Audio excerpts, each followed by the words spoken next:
Hello दोस्तों, आज हम बात करने वाले हैं टिकटॉक न्यू अपडेट के बारे में। तो चलिए हम जानते हैं टिकटॉक का न्यू अपडेट क्या है। तो फर्स्ट आपको टिकटॉक का ओपन करना है। ओपन करने के बाद आपको प्रोफाइल पे जाना है।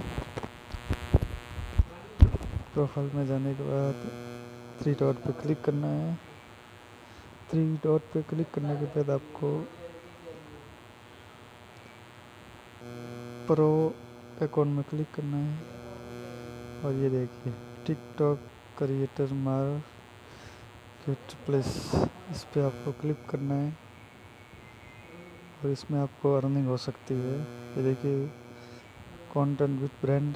तो आपको 5K तक फॉलोअर्स होने चाहिए।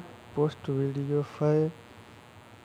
28 दिन में 5 वीडियो होनी चाहिए और 28 दिन में 100K वीडियो पे लाइक होना चाहिए और आपकी एज 18 ईयर्स होनी ओल्ड चाहिए।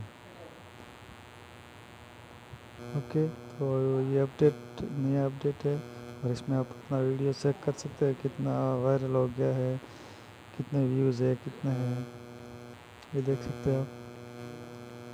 तो अगर आपको ये अपडेट नहीं मिला है तो आप प्ले स्टोर में जाए और टिकटॉक सर्च कीजिए और अपडेट कर दीजिए और आपको ज़रूर 100% मिलेगा। तो वीडियो आपको पसंद आई हो तो लाइक कीजिए और ऐसे वीडियो के लिए चैनल को सब्सक्राइब ज़रूर कीजिए।